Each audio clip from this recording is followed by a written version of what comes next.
প্রিয় বন্ধুরা, আসসালামু আলাইকুম। আমি এখন পড়তে যাচ্ছি তিন গোয়েন্দা ভলিউম 3-1 গল্প মুক্ত শিকারী। কোথাও ঢুকে একটা হামবার্গার খেয়ে নিলে কেমন হয়, প্রস্তাব দিল মোসা আমান। গ্রীষ্মের ছুটি শুরু হয়েছে। ওদের প্রিয় সৈকতে সাঁতার কাটতে গিয়েছিল তিন গোয়েন্দা, কিশোর পাশা, মোসা আমান আর রবিন মিলফোর্ড। প্রায় সারাটা দিনই কাটিয়েছে সৈকতে। সাগর পাড়ের রাস্তা ধরে সাইকেলে করে রকি বিচে বাড়ি ফিরছে এখন। দক্ষিণ ক্যালিফোর্নিয়ার উপকূলবর্তী ছোট্ট একটা শহর রকি বিচ, সান্তা মনিকা থেকে কয়েক মাইল দূরে। গোয়েন্দা সহকারীর প্রস্তাবে রাজি হয়ে গেল রবিন। সাইকেলের গতি বাড়িয়ে পাশাপাশি হলো মোসার। যে কোনো ব্যাপারে ঠান্ডা মাথায় ভালো মতো খতিয়ে দেখা স্বভাব প্রধান গোয়েন্দা কিশোর পাশার। সাইকেল চালিয়ে গরম হয়ে উঠেছে শরীর, সারাদিন সাঁতার কেটে ক্লান্ত। ভেবে দেখল মোসার কথাটা মন্দ না, তারও খিদে পেয়েছে।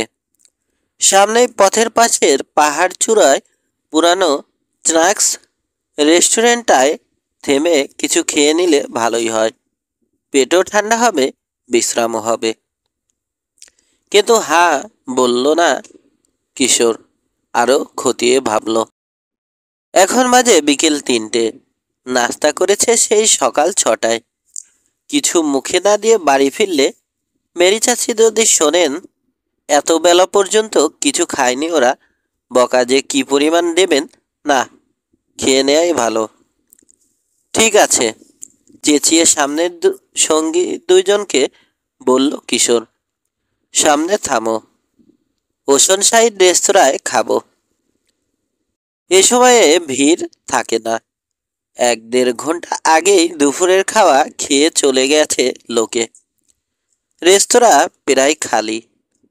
রাস্তার দিকে একটা জানালার পাশে বসলো তিন গোয়েন্দা। পা লম্বা করে দিয়ে চেয়ারেই আধশোয়া হয়ে পড়ল মোসা।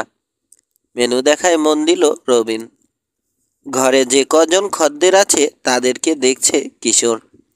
লোকের চেহারা দেখে তাদের স্বভাব অনুমান করা তার হবি। তাছাড়া সব জিনিসই খুব খুঁটিয়ে দেখে সে, কোথাও এতটুকু ফাঁক রাখতে চায় না। একটা লোক বিশেষভাবে কিশোরের দৃষ্টি আকর্ষণ করলো। হালকা পাতলা, ও দেশের মানুষের তুলনায় বেটেই বলা চলে। 5 ফুট 5 বেশি না।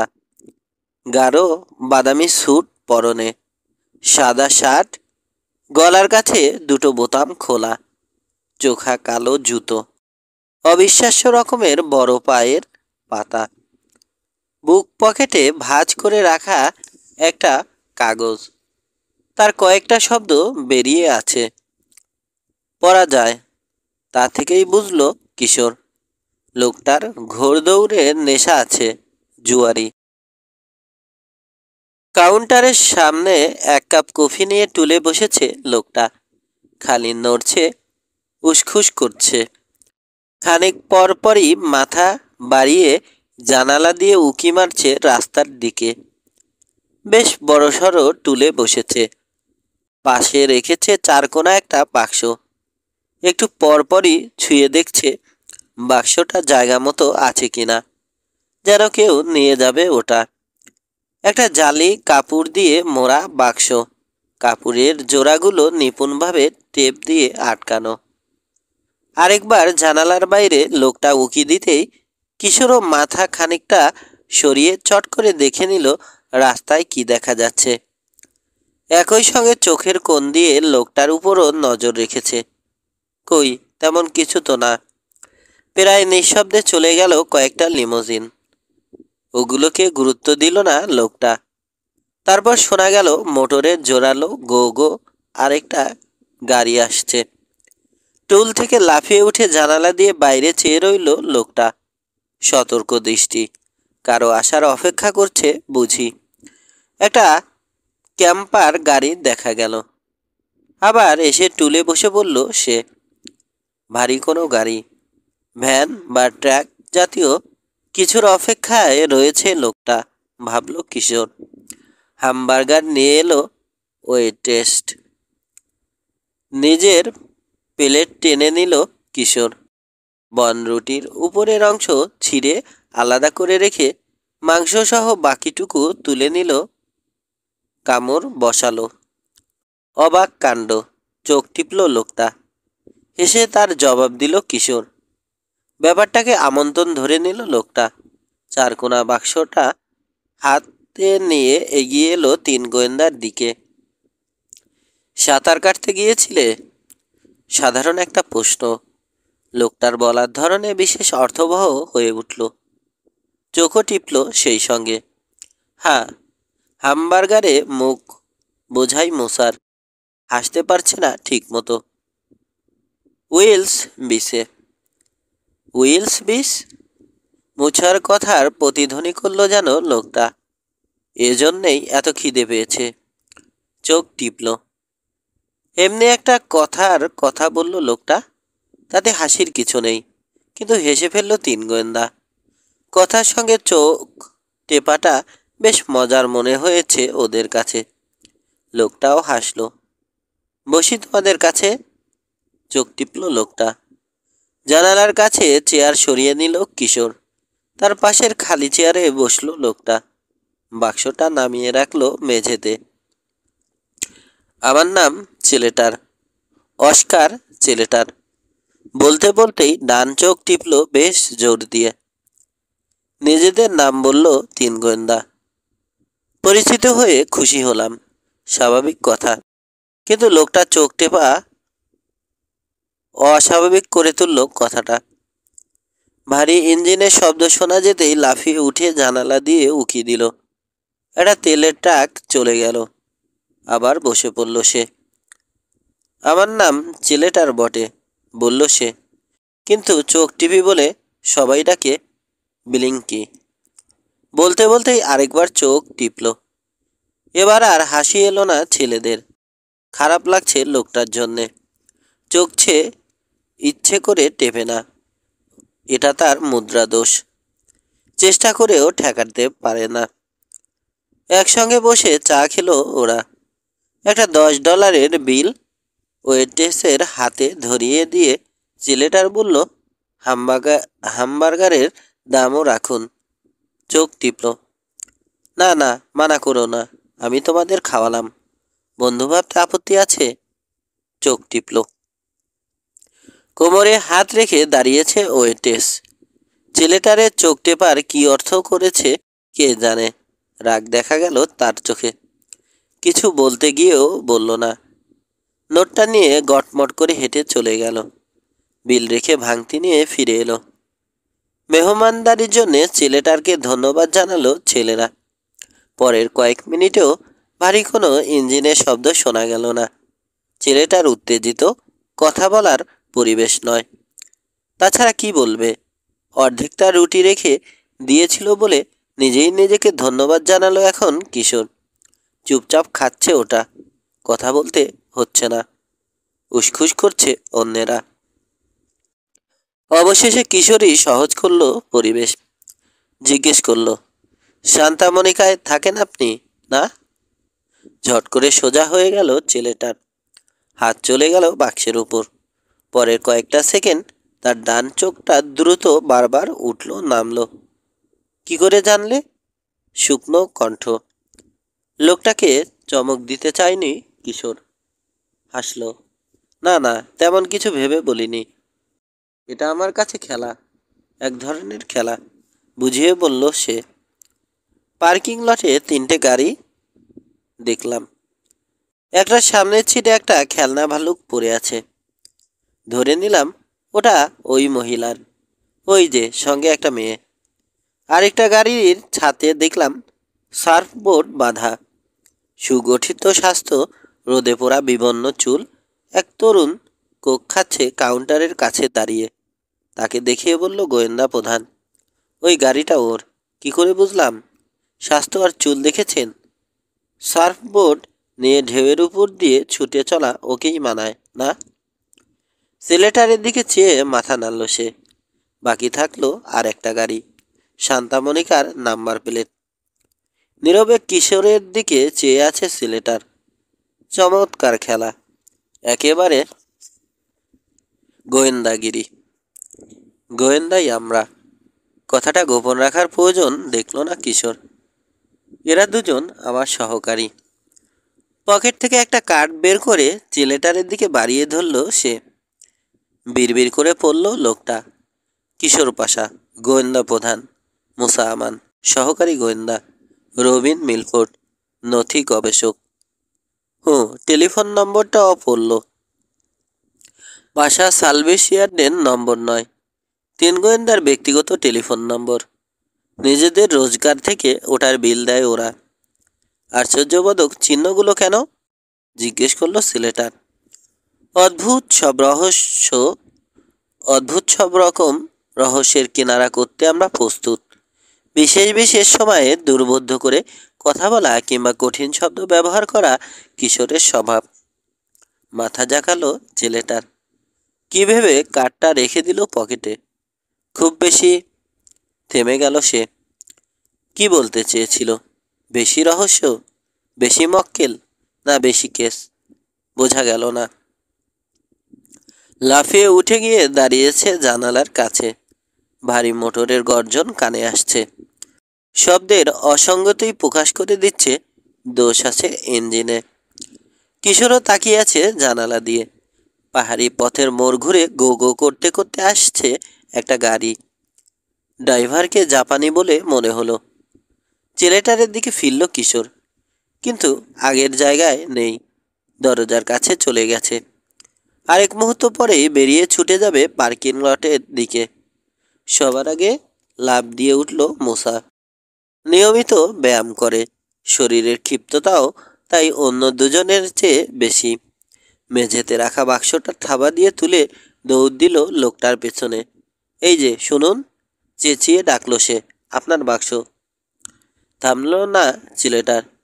পেছন পেছন দৌড়ালো মুসা, কিন্তু দেরি হয়ে গেছে।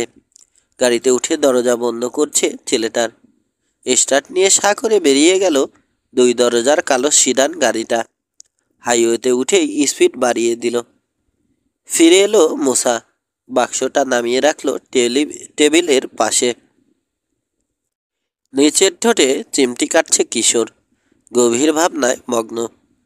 চিমটি কাটে কেন জিজ্ঞেস করেছে মুসা। কিশোরের জবাব, এতে নাকি তার একাগ্রতা আনতে সুবিধে হয়। বাক্সটা ওয়েস্টেসের কাছে রেখে যাব, রবিন বলল। ব্লিঙ্কি শিওর ফিরে আসবে ওটা নিতে। মুসাও তার কথায় সায় দিল, কিন্তু কিশোর চুপ। চিমটি কেটেই চলেছে। সবুজ ভ্যান দেখে ছেলেটারের অস্বাভাবিক উত্তেজনা কৌতূহলী করে তুলছে তাকে। তার সদা সন্দিহান মন সব প্রশ্নের জবাব খোঁজে। জবাব না পাওয়া পর্যন্ত নিরস্ত হয় না। আমি বলি কি, বাক্সটা হেডকোয়ার্টারে নিয়ে যাওয়া যাক। অবশেষে মুখ খুলল কিশোর। তার ধারণা আরেকটা রোমাঞ্চকর জটিল রহস্যের সন্ধান মিলতে যাচ্ছে। যত্ন করে রেখে দেব। ব্লিঙ্কি যোগাযোগ করবেই। ওর কাছে আমাদের ফোন নম্বর আছে। প্রতিবাদ করার জন্যে মুসা মুখ খুলতে যাচ্ছে দেখে তাড়াতাড়ি বলল, তাছাড়া ওয়েটেসের কাছে বাক্সটা ফেলে যায়নি ব্লিঙ্কি, তাই না? আমাদের কাছে রেখে গেছে। আমাদের বিশ্বাস করেছে। বিশ্বাস না তাই, বাধা দিলই মুসা। ভুলে ফেলে গেছে বলল বটে, কিন্তু জানে সে কোনো লাভ হবে না। একবার যখন সিদ্ধান্ত নিয়ে ফেলেছে কিশোর, বাক্সটা নিয়ে যাবেই। আধ ঘন্টা পর হেডকোয়ার্টার ফিরে এলো 3 গোয়েন্দা।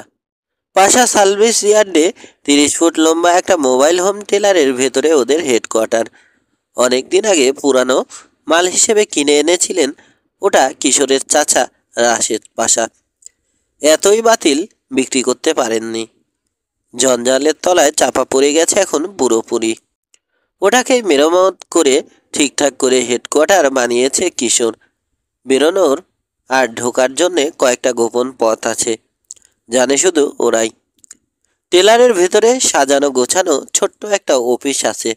চেয়ার, টেবিল, ফাইলিং ক্যাবিনেট সবই আছে তাতে। ডেস্কের উপর রয়েছে টেলিফোন। ছোট একটা আধুনিক ল্যাবরেটরি আর ফটোগ্রাফিক ডার্করুমও রয়েছে টেলারে। সাইকেলের কেরিয়ারে করে বাক্সটা এনেছে মুসা। অফিসে ঢুকে নামিয়ে রাখলো ডেস্কের উপর। নিয়ে তো এলাম অন্যের জিনিস, খুশি হতে পারছে না সে। কি করবে এখন?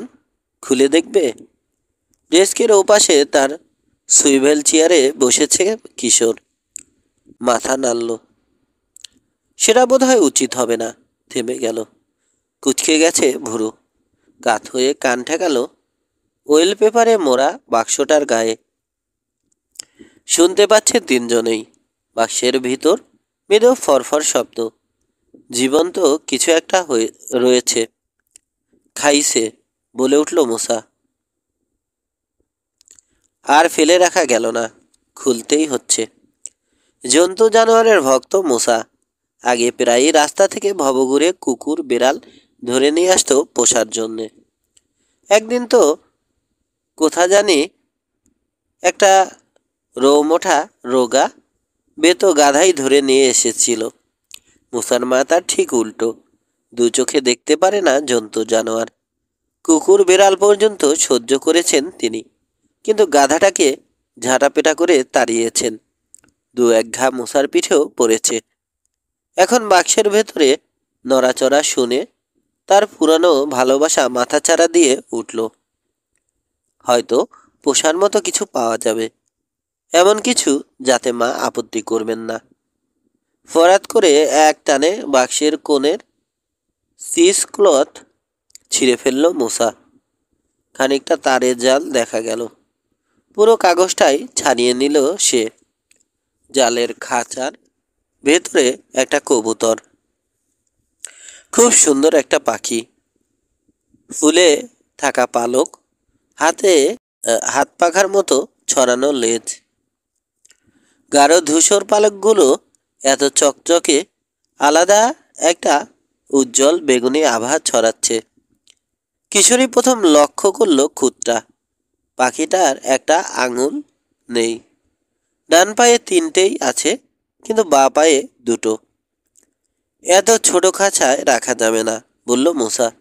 যদি রাখতেই হয় রেখেই দিই, কি বলো? হ্যাঁ, তাহলে বড় আরেকটা খাঁচা বানিয়ে নিতে হবে। হ্যাঁ, একমত হলো কিশোর। 4x2 ফুট 6টা জাল লাগবে। কিছু তার কাটা, একটা হাতুড়ি, তক্তা লাগবে কয়েকটা। ইয়ার্ডেই পাওয়া গেল সব। পুরানো মালের ডিপো। এসব জিনিসের অভাব নেই। 3 গোয়েন্দার ব্যক্তিগত ওয়ার্কশপে কাজ চলল। কবুতরটার জন্যে আরামদায়ক শক্ত একটা খাঁচা বানিয়ে ফেললো ওরা দেখতে দেখতে। অফিস থেকে পাখিটাকে নিয়ে এলো মুসা। একটা প্লাস্টিকের বাকেটে কিছু গমের দানা রেখে খাঁচার ভেতরে ঠেলে দিল কিশোর। পানির বন্দোবস্ত করলো রবিন। ছোট খাঁচা থেকে বের করে বড় খাঁচায় কবুতরটাকে ঢুকিয়ে দিল মোসা। যাও, আরাম করে থাকো। বেশ সুখী মনে হলো পাখিটাকে। গমের দানা ঠুকরে খেলো কিছুক্ষণ। পানিতে ঠোঁট ডুবে ঝটকা দিয়ে উপরের দিকে তুলে তুলে পানি খেতে লাগলো। বার দুই বাকবাকুম করে খাঁচার কোণায় গিয়ে পাখার ভেতরে মাথা ঢুকিয়ে বসে পড়ল। তার জন্যে দিন শেষ, ঘুমানোর সময়। পাখিটাকে ওয়ার্কশপেই রেখে আঙিনায় বেরিয়ে এলো ওরা। সাইকেল নিয়ে যার যার বাড়ি রওনা হলো মুসা আর রবিন। কিশোর চলে গেল তার ঘরের দিকে। পরদিন খুব সকালে ঘুম থেকে উঠল কিশোর। হাত মুখ ধুয়ে কাপড় পরে চলে এলো ওয়ার্কশপে। দানা খাচ্ছে কবুতরটা। ভাবসাবে মনে হয় রাতে কোনো অসুবিধে হয়নি। বসে পড়ে খাঁচার তারে নাক ঠেকালো কিশোর। দেখতে দেখতে বলল, কোথা থেকে এসেছ? ওই বাক্সে ভরে রেখেছিল কেন তোমাকে ব্লিঙ্কি?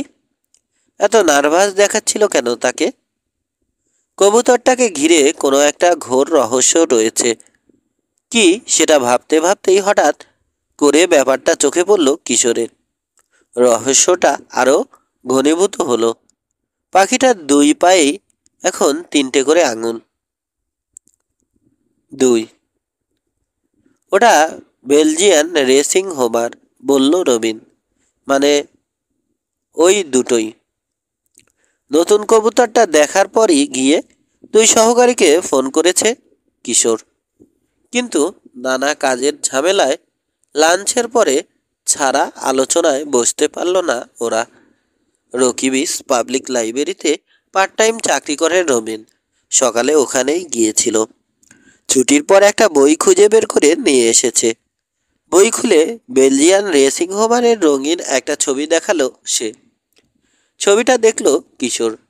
তার সামনে ডেস্কের উপরই রয়েছে ছোট খাঁচায় ভরা নতুন কবুতরটা। ওটার সঙ্গে ছবি মিলিয়ে দেখলো। ঠিকই বলেছ, মাথা দোলালো সে। দুটো পাখি দেখতে অবিকল এক, শুধু যেটা হারিয়েছে সেটার এক পায়ে আঙুল ছিল দুটো, দুটোই রেসিং হোমার। বইটা রবিনের দিকে ঠেলে দিল কিশোর। খাঁচার ফাঁক দিয়ে আঙুল ঢুকিয়ে দিল মুসা। পাখিটার পালকে আঙুল বোলালো। ব্যাপারটা পছন্দ হলো কবুতরের। ঘাড় কাত করে উজ্জ্বল চোখে তাকালো সে সহকারী গোয়েন্দার দিকে। এখানে প্রায়ই ওরকম ঘটে। কিশোরের দিকে তাকালো মুসা। খেয়াল করনি? সৈকতের আশেপাশে অনেক বুনো পায়রা দেখেছি, দু একটা করে আঙুল খোয়া গেছে। আনমনে মাথা নোয়ালো গোয়েন্দা প্রধান। খেয়াল করেছে কি করেনি বোঝা গেল না এই ভঙ্গি থেকে। ইঁদুর ধরার কল দিয়ে পাখি ধরতে চেষ্টা করে হয়তো লোকে। বেচারারা পায়রাগুলোর আঙুল কাটে। রবিনের দিকে তাকালো সে। কিন্তু এগুলোর নাম বেলজিয়ান হোমার হলো কেন? কবুতরের বই থেকে মুখ তুলল রবিন। ওরা খুব ভালো উঠতে পারে, জন্মাই যেন ওড়ার জন্যে। দেশের ঘোড়া যেমন দৌড়ানোর জন্যে জন্মায়, ঘোড়া বিশেষজ্ঞের মতো কবুতর বিশেষজ্ঞ আছে। শত শত পাখির মধ্যে থেকেও আসল পাখিটা ঠিক চিনে বের করে ফেলে।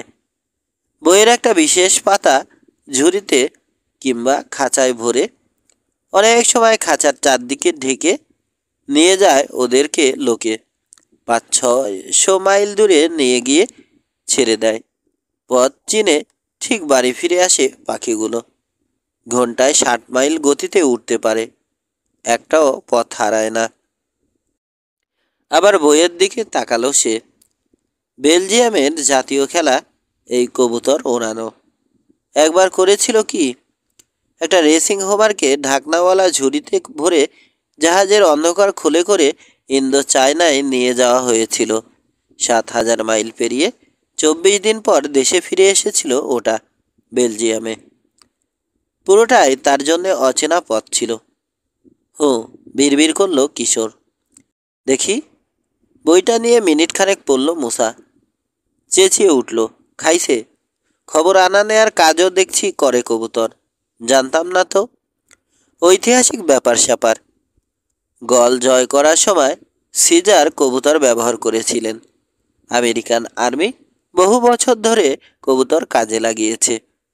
এই তো কিছুদিন আগে কোরিয়ার যুদ্ধেও নাকি কবুতর ব্যবহার হয়েছিল। কাণ্ড। নিয়মিত কবুতর ডাক বিভাগ নাকি ছিল লস অ্যাঞ্জেলস আর ক্যাটালিনা দ্বীপের মাঝে। কিশোর, তুমি জানো এসব? জবাব দিল না কিশোর। নিচের ঠোঁটে চিমটি কাটছে। খানিকক্ষণ পর বলল, প্রশ্ন দাঁড়াচ্ছে কিভাবে এবং কেন। বই বলছে কেউই সঠিক জানে না। কিভাবে পথ চিনে বাড়ি ফিরে ওরা? মুসার হাত থেকে বইটা নিল রবিন। ব্যাপারটা নিয়ে কর্নেল ইউনিভার্সিটিতে অনেক গবেষণা হয়েছে। বিজ্ঞানীদের ধারণা, বায়ুমণ্ডলের চাপের উপর নির্ভর করে কবুতর বাতাসের চাপের তারতম্য নিখুঁতভাবে বুঝতে পারে, আর চৌবন শক্তিও অত্যন্ত প্রখর ওদের। তবে এসবই অনুমান। এই যে এখানে একজন প্রফেসর বলেছেন, পায়রা পথ চিনে কীভাবে বাড়ি ফেরে জানতে হলে ঠিক ওদের মতোই হতে হবে আমাদের। ওদের মতো অনুভব করতে হবে, ওদের মতো করে ভাবতে হবে। বন্দি থাকতে পাখিটার কেমন লাগছে, কি ভাবছে এখন অনুমানের চেষ্টা করল রবিন। মাথা নাড়ল কিশোর। কিভাবে ওরা বাড়ি ফেরে আমি জানতে চাইনি। আমার প্রশ্ন, এই পাখিটা কি করে খাঁচায় এলো? আর আঙুলেরটাই বা গেল কোথায়? রাতের বেলা এই বদলটা কে করেছে? কি করে জানলো দু আঙুলেরটা কোথায় আছে? আর কেনই বা এই কাজ করলো সে? আমার দিকে চেয়েও না, হাত নাড়ল মুসা। কিচ্ছু বলতে পারবো না। টোকা দিয়ে পায়রাটাকে আবার আদর করলো সে। মৃদু বাকবাকুম করে পালক ফুলিয়ে তার আদরের জবাব দিল পাখিটা। মনিব আদর করলে কুকুর আর বিড়াল যেমন করে অনেকটা তেমনি। একটা নাম দেয়া দরকার। কি রাখা যায় বলো তো? টম? 1 নম্বর। মুসার কথা যেন শুনতেই পায়নি কিশোর। ব্লিঙ্কি নিজেই পাখিটাকে সরিয়েছে। আমাদের কার্ড আছে ওর কাছে। রকিবিসে আমরা পরিচিত। যে কাউকে জিজ্ঞেস করলেই দেখিয়ে দেবে কিশোর পাশা কোথায় থাকে। হ্যাঁ, তা দেবে। মুসা মাথা দোলালো। নাম্বার 2। কথা অব্যবহৃত রাখলো কিশোর। কথা অব্যাহত রাখলো কিশোর। ব্লিঙ্কি যাকে অনুসরণ করেছে সেই সবুজ ভ্যানওয়ালাও এ কাজ করতে পারে। পথের মোড়ে গাড়ি রেখে ঘাপটি মেরেছিল। মুসার সাইকেলে বাক্সটা দেখে পিছু নিয়ে আমাদের জায়গা চিনে গেছে। তবে এটা ঠিক মেনে নেওয়া যায় না। সাইকেলের পেছনে এলে দেখতে পেতাম। তবু গম্ভীর হয়ে তাকালো পাখিটার দিকে, যেন সব দোষ ওটার। ব্লিঙ্কি আর তার সবুজ গাড়িটার দিকে, যেন সব দোষ ওটার। ব্লিঙ্কি আর তার সবুজ গাড়িওয়ালা সঙ্গী সম্পর্কেও কিছু জানি না আমরা। ব্লিঙ্কির ঠিকানা জানি না, শুধু জানি শান্তা মনিকায় কোথায় থাকে। গাড়ি নাম্বার প্লেট MOK লেখা দেখেছি। এত তাড়াতাড়ি গাড়ি ঘুরিয়ে চলে গেল, নাম্বারটা পড়তে পারেনি। সবুজ ভ্যানের প্লেটে কাদা লেগেছিল, পড়া যাচ্ছিল না। কোনো সূত্র নেই আমাদের হাতে, একটা ব্যাপার বাদে। কি? আগ্রহে সামনে ঝুঁকলো মুসা। পায়রা, সাধারণ কবুতর নয়। খুব সাবধানে যত্ন করে বড় করা, নিখুঁত ট্রেনিং দেয়া রেসিং হোমার। রেসের ঘোড়ার মতো এসব নিয়ে যেসব লোক মাথা ঘামায় তাদের একজন আরেকজনকে চেনার কথা। সম্ভাবনাটা খুবই জোরালো। নিশ্চয় কোনো ক্লাব বা সংগঠন রয়েছে যেখানে মিলিত হয় ওরা। বলতে বলতেই হাত বাড়িয়ে টেলিফোন গাইড টেনে নিল। ওই কবুতর পোষে কিংবা ট্রেনিং দেয় এমন কারো খোঁজ পেলে পাখিটা দেখানো যাবে, চেনে কিনা জানা যাবে। পাখি পাখি করছো কেন? প্রতিবাদ করলো মুসা। নাম বললেই হয়। টম নামটা মন্দ কি? হয়তো বলতে পারবে কে এটার মালিক। হলদে রঙের পাতাগুলো দ্রুত উল্টে চলল কিশোর। সেই সঙ্গে বিড়বিড় করে গেল, P for pigeon, A for association, C for club. তারপর প্রায় মিনিট খানেক নীরব রইল মুখ। আঙুলগুলো কাজ করেই গেল। তীক্ষ্ণ চোখে পরীক্ষা করলো পাতার পর পাতা। অবশেষে হতাশ কণ্ঠে বলল, না, কিচ্ছু নেই। শুধু P ফর পেট শপ, পোষা পশু পাখির দোকান। শেষ 3টে শব্দ বাংলায় বলল। কিংবা মিস কারমাইকেল, রবিন যোগ করল। গাইড থেকে চোখ তুলল কিশোর। এই মিস কারমাইকেলটাকে? প্রায়ই আমাদের লাইব্রেরিতে আসেন, বই জানেন, সব পাখি সম্পর্কে লেখা। পাখি বলতে পাগল। একবার জিজ্ঞেস করেছিলাম, বললেন একটা পাখি সংগঠনের প্রেসিডেন্ট তিনি। গাইড বুকটা বন্ধ করে ক্যাবিনেটে রেখে দিল কিশোর। তাহলে তাকে গিয়ে ধরতে হয়। কবুতর বিশেষজ্ঞ কেউ আছে কিনা হয়তো তিনি জানবেন। মহিলার ঠিকানা জানো? না। গাল চুলকালো রবিন। তবে রকি বিচেই থাকেন, নইলে এখানকার লাইব্রেরিতে আসতেন না। পুরো নামটা অবশ্য জানি, লাইব্রেরি কার্ডে দেখেছি। করিন কারমাইকেল। নামটা গাইড বুকে সহজেই খুঁজে পেল কিশোর। হ্যাঁ, রকি বিচেই থাকেন মহিলা, মাইল 2 দূরে, আল্টো ড্রাইভে। সাইকেল নিয়ে যেতে পারি, মুসা বলল। কিন্তু টমকে কি করব? কি টমটম করছো? বলল কিশোর। কবুতরের আর কোনো নাম খুঁজে পেলে না? কেন, মন্দ কি? মানুষের নাম টম। কুকুর, বেড়াল, ছাগল, শুয়োর, ঘোড়া সব কিছুরই নামই যদি টম হতে পারে, কবুতরের বেলায় অসুবিধা কি? ও, মুসার অকাট্য চুক্তির পর আর তর্ক করল না কিশোর, কিন্তু কবুতরটাকে সঙ্গে নিয়ে যাওয়ার ব্যাপারে আপত্তি জানালো। কোথায় রেখে যাব তাহলে? বলল মুসা। এখানেই।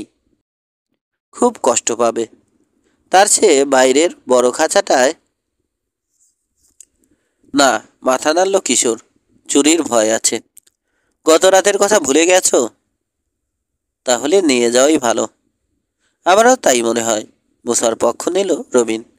নইলে ফিরে এসে হয়তো দেখব 3 আঙুলের জায়গায় 4 আঙুলওয়ালা আরেকটা পায়রা বসে আছে। ভোটে হেরে যাচ্ছে কিশোর, কি ভেবে রাজি হয়ে গেল সঙ্গে নিতে। 200 রঙের মুখের ঢাকনা সরিয়ে খাঁচাটা নিয়ে নামলো মুসা, তার পেছনে রবিন। নামার জন্যে এগিয়েও থমকে গেল কিশোর, ভুকুটি করে ফিরল। ডেস্কের কাছে এসে তার নতুন আবিষ্কার ফোন এলে জবাব দেওয়ার মেশিনটার সুইচ অন করে দিল। তারপর এসে নামলো 200 রঙে। রকিবিসের পূব প্রান্তে আল্ট্রো ড্রাইভ, ধনী মানুষের পাড়া। অনেক জায়গা নিয়ে বিশাল সব বাড়ি। রাস্তার ধারে গেট, গেটের পরে একের পর একর জুড়ে বাগান, লন আর গাছপালার পরে রয়েছে বাড়িগুলো।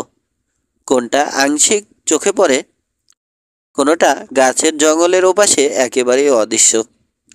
লোহার মস্ত এক সদর দরজার সামনে সাইকেল থেকে নামলো 3 গোয়েন্দা। গেটের পাশে কংক্রিটের থামে বসানো শ্বেত পাথরের ডিম্বাকৃতি ফলক, তাতে কুচকুচে কালো হরফে লেখা রয়েছে মিউজিক নেস্ট। এটাই, বলল কিশোর। আরেক পাশের থামে খোপ কেটে তাতে ইন্টারকম সিস্টেম বসানো হয়েছে। সুইচ টিপে যন্ত্রটার সামনে দাঁড়ালো কিশোর জবাব দেওয়ার জন্যে। কিছুই শোনা গেল না। আবার সুইচ টিপে যন্ত্রটায় কান ঠেকাল সে। জবাব এলেও কথা বোঝা যাবে কিনা সন্দেহ। মিউজিক নেস্টের আশেপাশে অনেকখানি জায়গা জুড়ে যে হারে কলরব আর হইচই, চেঁচিয়ে কথা বললেও একে অন্যের কথা ঠিকমতো শুনতে পাবে না। অবস্থা অনেকটা বড়সড় ইলেকট্রনিক মার্কেটের মতো। পুরো ভলিউমে বাজানো রেডিও আর টেপ রেকর্ডারের মিউজিকের শব্দে ওখানে যেমন টিকা দেয়, এখানেও তেমনি অবস্থা। তফাৎ শুধু মার্কেটে মানুষের কণ্ঠ আর নানা রকম বাদ্যযন্ত্রের বাজনা, এখানে পাখির কলরব, শীষ, কিচিরমিচির, তীক্ষ্ণ একঘেয়ে চিৎকার, কাকা, সব মিলিয়ে সে এক এলাহি কাণ্ড। আবার সুইচ টিপল কিশোর। জবাবে কিছু একটা শোনাও গেল, কিন্তু বোঝা গেল না। আর ঠিক সেই মুহূর্তে কর্কশ ডাক ছেড়ে আকাশে উঠল এক ঝাঁক টিয়ে। ইন্টারকমের কাছ থেকে সরে এলো কিশোর। বিরক্ত চোখে তাকালো গাছপালার মাথার উপরে উড়ন্ত পাখিগুলোর দিকে। গাছের ডালে অসংখ্য কাকাতুয়া, উজ্জ্বল লাল, হলুদ আর নীলের মাঝে গাছের ঘন সবুজ পাতাও ফ্যাকাশে দেখাচ্ছে। টিয়েগুলোর সঙ্গে পাল্লা দিয়েই যেন কণ্ঠস্বর আরও উঁচু পর্দায় তুলে দিল কাকাতুয়ার দল। পাখি, চেঁচিয়ে বলল মুসা। পুরো এলাকাটা পাখিতে। শেষ শব্দটা বোঝা গেল না। টিয়েগুলো সমস্বরে আবার চেঁচিয়ে উঠেছে। ভরা, মুসার চেয়েও জোরে বলল কিশোর। শুধু কাকাতুয়া আর টিয়েই নয়, স্টার্লিং, ক্যানারি, লার্ক, চড়ুই, কাক, চিল, শকুন, বাজ, দোয়েল, বুলবুল, কোনো পাখিরই অভাব নেই এখানে। ডালে বসে চেঁচাচ্ছে কেউ, কেউ লাফালাফি করছে, কেউ এক ডাল থেকে আরেক ডালে উড়ে যাচ্ছে হুট করে, কেউ আবার মহা গম্ভীর হয়ে বসে রয়েছে চুপচাপ। বাড়ির ভেতরে ঢোকার পথ খুঁজল কিশোর। গেটের পাল্লায় শুধু খিল লাগানো, তালা নেই। শিকের ফাঁক দিয়ে হাত ঢুকে খিল তুলে ফেলল। পাহারাদার কেউ আছে কিনা তাকিয়ে দেখল এপাশ ওপাশ, নির্জন। সাইকেল নিয়ে ঢুকে পড়ল সে ভেতরে। অন্য দুজনও ঢুকলো।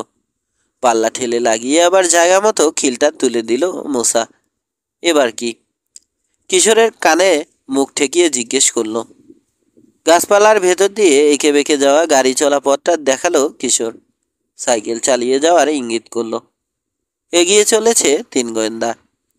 কলরব সামান্যতম কমেনি, বরং বাড়ছে বলে মনে হলো ওদের। ওই প্রচণ্ড শব্দ বেশিক্ষণ আর সইতে পারল না রবিন। হ্যান্ডেল ছেড়ে দিয়ে দুহাতে কান ঢাকলো। শুধু পা আর কোমরের সাহায্যে ব্যালেন্স করে সাইকেল চালাচ্ছে। আগে আগে ছিল কিশোর, হঠাৎ থেমে গেল। গাছগাছালি আর পঙ্গপালের মতো পাখির ঝাঁকের ফাঁক ফোকর দিয়ে একটা বিশাল বাড়ির খানিকটা চোখে পড়ছে। কিন্তু বাড়ি দেখে থমকায়নি সে, অন্য কারণ। পাখির কলকাকলি ভেদ করে কানে আসছে আরেকটা কণ্ঠ, মহিলা কণ্ঠের গান। তীক্ষ্ণ উঁচু পর্দা, কিন্তু শুনতে খারাপ লাগে না। নরম গলায় গাইলে আর এত সব কোলাহল না থাকলে বেশ মিষ্টিই শোনাবে। আর একটু আগে বাড়ল ওরা। আবার গান গাইল মহিলা। কথাগুলো বোঝা গেল এবার। তিনটে ছেলে ডাইব এতে। কি চাই ওদের, কি চাই? সুরটা পরিচিত মনে হলো রবিনের। ও, মনে পড়েছে, the battle hymn of the republic. আসছে ওরা আরও কাছে, গেয়েই চলেছেন মহিলা। আসছে ওরা, আসছে গো। ভয় পেও না মিষ্টি পাখি, ভয় পেও না লক্ষ্মীরা। হয়তো ওরা কোনোই ক্ষতি করবে না গো তোমাদের। সাইকেল থেকে নেমে হ্যান্ডেল ধরে ঠেলে নিয়ে চলল তিন কিশোর। গাছের জঙ্গল আর বাড়ির মাঝে ছড়ানো লনে দাঁড়িয়ে আছেন মাঝবয়সী মহিলা। সাধারণের চেয়ে বেশি লম্বা, গরমকালের ঢোলা হালকা পোশাক পরনে, মাথায় নরম হ্যাট, চওড়া কানা, গোলগাল, বেশ সুন্দর চেহারা। তার কাঁধে বসে আছে একটা তোতা। হ্যাটের চাঁদিতে শুয়ে ঝিমাচ্ছে একটা ক্যানারি। আর ঠিক মাথার উপরে শূন্যে ফরফর করে ডানা ঝাপটাচ্ছে একটা বাস। বসার সুবিধা মতো জায়গা খুঁজছে। কথা কিছু থাকলে বলার, বলো শুনে গান গেয়ে। তিন গোয়েন্দা একেবারে কাছে চলে এলে বললেন মহিলা, দরাজ গলায় গাইবে গান, নইলে কানে ঢুকবে না, কিছুই কানে ঢুকবে না। পাগলের পাল্লায় পড়েছে কোনো সন্দেহ নেই মুসার। জরুরি অবস্থায় পালানোর জন্যে তৈরি হয়ে রইল। রবিন চুপ, বারবার তাকাচ্ছে কিশোরের দিকে। কিশোর বুঝল জবাব তাকেই দিতে হবে। খুব ভালো অভিনেতা সে। শিশুকালেই টেলিভিশনে অভিনয় করে অনেক সুনাম কুড়িয়েছে, কিন্তু গানের ব্যাপারে সে আনাড়ি, কখনো গলা সেধে দেখেনি। এমনকি বাথরুমেও কখনো গুনগুন করেছে কিনা মনে পড়ে না। সমস্যায় পড়ে গেল। মনে মনে গুছিয়ে নিয়ে শব্দগুলো কবিতার মতো করে তারপর হেরে গলায় গান ধরল। মিস কোরআনীকে খুঁজে মোরা, পাখির যিনি বিশারদ, আপনি কি সেই, আপনি কি সেই, ইয়ে তালছন্দ কথা সব হারিয়ে তোতলাতে শুরু করলো গোয়েন্দা প্রধান। হা হা করে হেসে উঠেই রবিনের কনইয়ের গুঁতো খেয়ে আউক করে থেমে গেল মুসা। বোধহয় শুনতে পাননি মহিলা, তাই ফিরে তাকালেন না। কিশোরের কথার জবাব দিলেন, আমিই সেই মিস করিন, খুঁজছো যাকে তোমরা। আবার কিশোরের পালা। কেশে গলা পরিষ্কার করে নিল সে। অসহায় ভঙ্গিতে তাকালো মিস কারমাইকেলের দিকে। সুর করে বলল, অনুপ্রবেশ করেছি বলে আমরা সবাই দুঃখিত।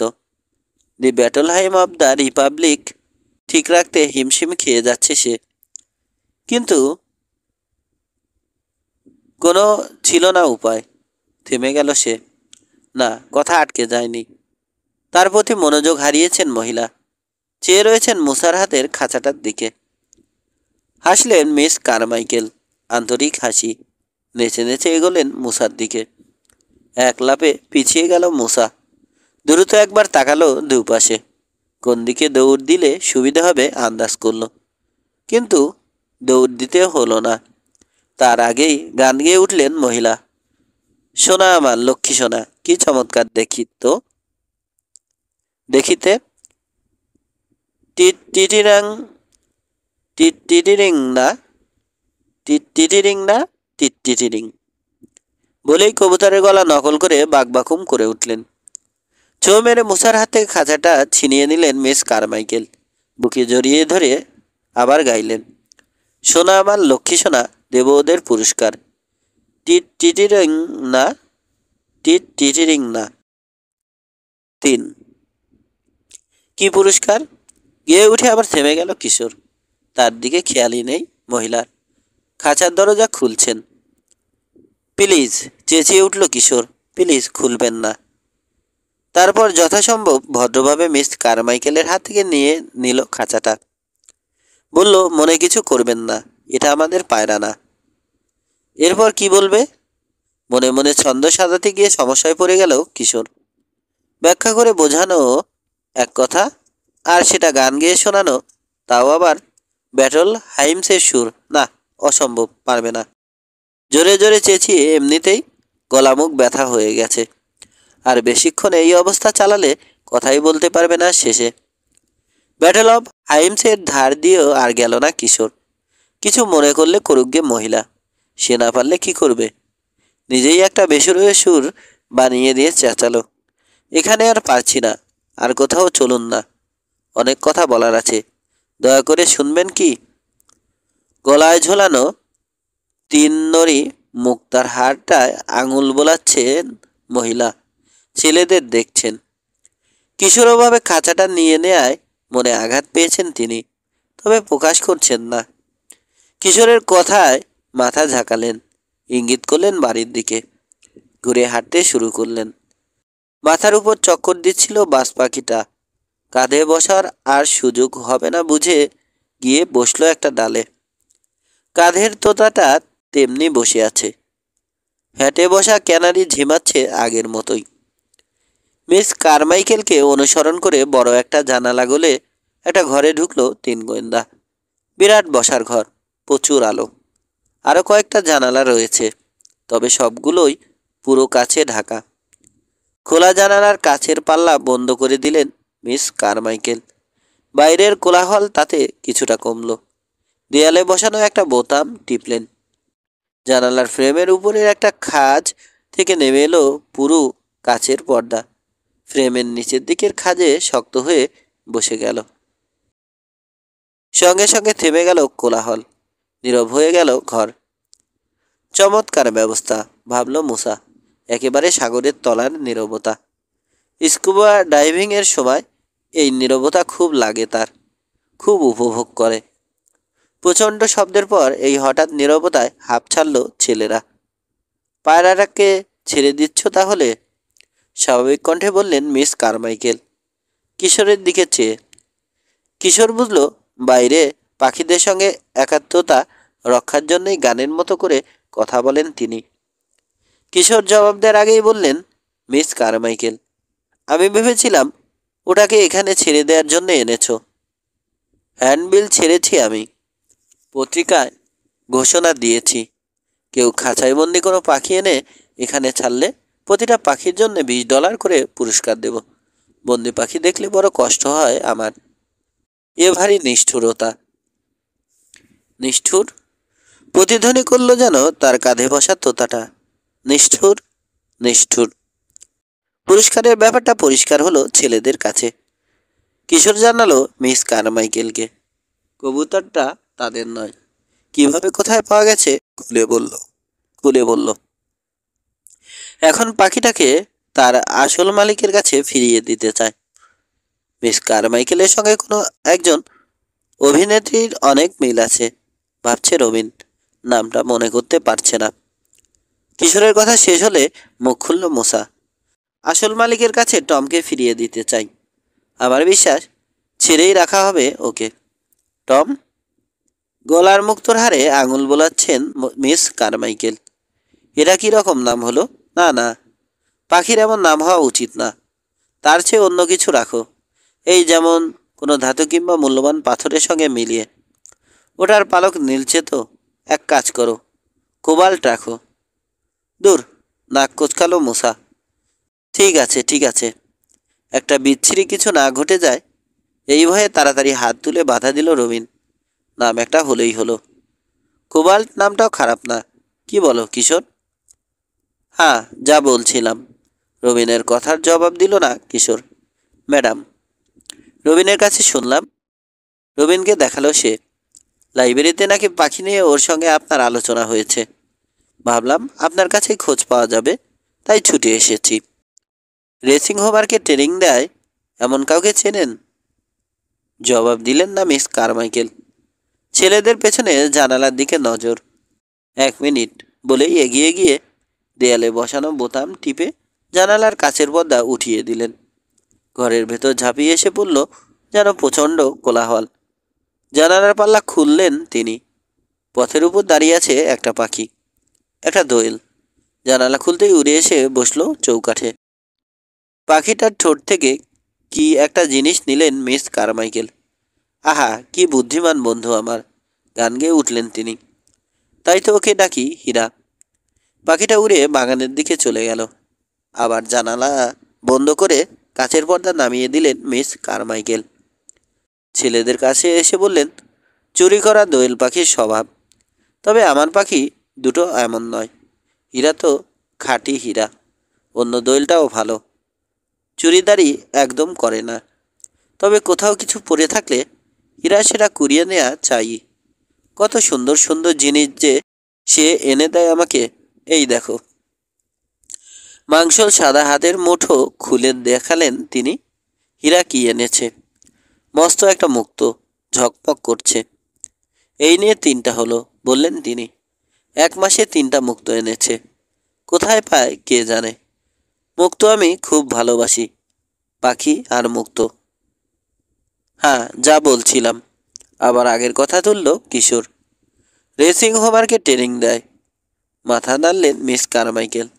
না, তেমন কারো কথা মনে পড়ছে না। আচ্ছা ঠিক আছে, যদি মনে পড়ে।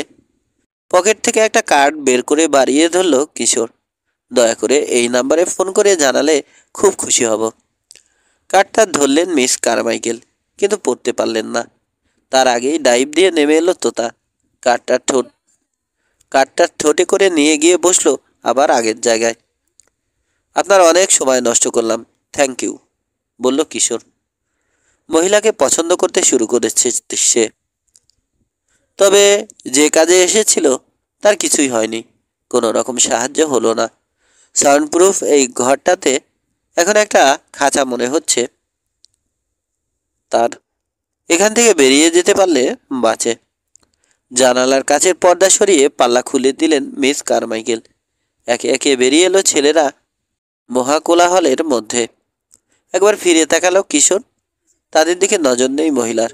হাতের মুখটা দেখছেন, মুখে হাসি। ড্রাইভওয়ে ধরে সাইকেল চালিয়ে ফিরে চলল 3 গোয়েন্দা। এখানে কথা বলার ব্যথার চেষ্টা। দূরে গিয়ে তারপর যা বলার বলবে, ভাবল কিশোর। পাখির কলরব কান ঝালাপালা করে দিচ্ছে। অসহ্য লাগছে তার। হঠাৎ তীক্ষ্ণ চিৎকারে থেমে গেল কিশোর। প্রথমে ভেবেছিলাম পাখির ডাক। কি ভেবে ফিরে তাকালো বাড়ির দিকে। পাখি নয়, বাজ পাখির গলা নকল করে চেঁচিয়ে উঠেছেন মিস কারমাইকেল। কিশোর ফিরে তাকাতেই হাত তুলে ডাকলেন, আমার এক বন্ধু আছে, গাইলেন মিস কারমাইকেল। রিচার্ড হ্যারিস নামটি তাহার। ব্যাস, বাস করে এই শহরেই। পায়রা পোষার শখ ছিল তার, বলেছে সে একদিন। কি আফসোস ভুলেই ছিলাম। থ্যাংক ইউ মিস কারমাইকেল, বলল কিশোর। রিচার্ড হ্যারিস নামটি আমি আর সহজে ভুলব না। শেষের কথাগুলো সুর করে বলল।